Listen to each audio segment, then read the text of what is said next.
शुभ दुपार सगळ्यांना. या जेवायला मस्त गरमागरम जेवण बनवलेलं आहे बघा. आलू आणि गवारकी फळी म्हणजे बटाटा आणि गवारीची शेंग मिक्स, छानपैकी मिक्स बनवलेली आहे.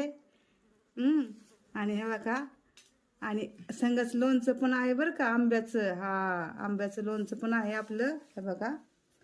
आणि गरमागरम घीवाल्या रोट्या पण आहेत घी लावून. आणि हे बघा आपलं आजचं मस्त भाजी बघा. हे बघा,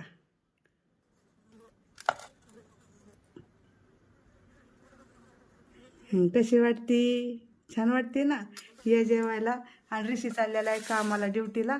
तर आता त्याचं चाललंय जेवण. ऋषी आहे, त्याचं जेवण चाललेलं आहे आता. ते जाणार आहे ड्युटीला, कारण त्याला जेवायला सगळेजण.